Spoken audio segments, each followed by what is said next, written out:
చూడొచ్చు ప్రతి ఇంటి దగ్గర కూడా ఇలా వాటర్ ట్యాంక్, వాటర్ డ్రమ్ములతో వాటర్ స్టోరేజ్ చేసుకుని వాడుతుంటుంటారు.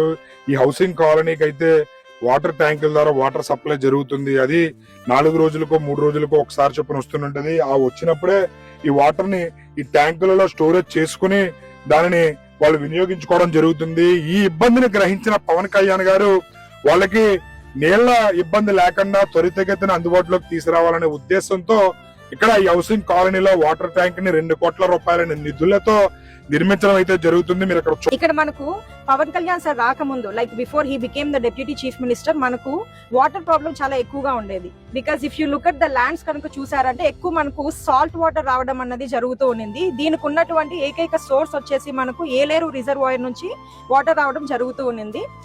ఈ హౌసింగ్ బోర్డు కాలనీకి వర్షం వస్తే రానాకి దారి ఉండేది కదండి, అలాంటి బ్రిడ్జి చేశారు. ఇక్కడికి ఇప్పుడు అప్పటి నుంచి కూడా ఏదో కాలనీ అంటే ఇచ్చి వదిలేరు తప్ప దీని ఆలన పాలన ఆ రోజు ఎలా ఉంటుంది ఏంటి అని ఎవరు పట్టించుకోకుండా వదిలేరండి. ఇవాళకి ఇదిగోండి వాటర్ ట్యాంక్, ఇక్కడికి వాటర్ ట్యాంకుల ద్వారా నీరే తప్ప వాళ్ళ తాగడానికి కాదని స్నానం చేయడానికి కూడా నీళ్ళు ఉండవు ఇక్కడ. అలాంటి ఏరియాలో ఇక్కడ ఆ రోజు హౌసింగ్ బోర్డు కాలనీ ఇచ్చారండి. ఇలా స్నానం చేయాలన్నా సరే గొల్లపురాలు ఊళ్ళోకి వెళ్ళి నీళ్ళు తెచ్చుకోవాలండి. అలాంటి ఏరియా అనమాట అండి ఇక్కడ.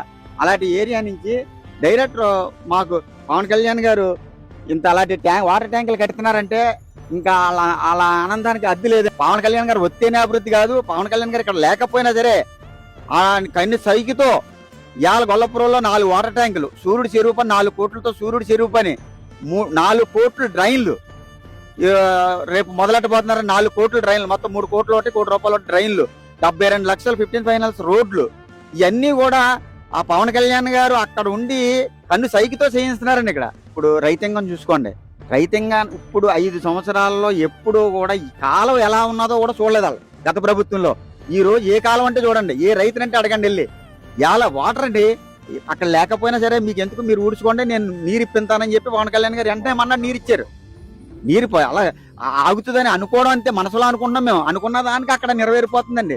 ఏంటి నీరు ఆగిపోతుందంట, ఆకులు వేయాలా వద్దా అనుకున్నారు. అదిగో చూడండి ఊడ్చుకున్నారు. ఇది బాగా మెరకిది, ఇదంతా మెరకండి. ఇదంతా ఒకసారి అలా చూసి చూడండి.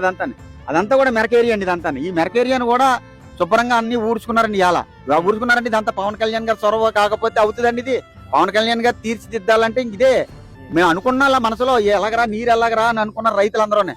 అంతే టక్కుమని నీరు మీకు ఎందుకు, మీరు శుభ్రంగా అందరూ కూడా ఊడ్చుకోండి, మీకు నీరు వచ్చి మేము చూసుకుంటాం దారి చూసుకుంటాం అని చెప్పి నీరు ఇచ్చారండి. ఎన్ని రోజులు పట్టొచ్చు మనం ఈ ప్రాసెస్ అంతా జరిగి ప్రజలకు అందుబాటులోకి రావడానికి? ఎన్ని రోజులు పట్టొచ్చు? బ్యూటిఫికేషన్ ఆఫ్ మొగలి సూర్యుడు చెరువు అయితే ఒక 2 months అండి. అండ్ ఈబీసీ కాలనీలో ఉన్నటువంటి చెరువు అయితే గనక మనకు ఒక 3 months పట్టొచ్చు.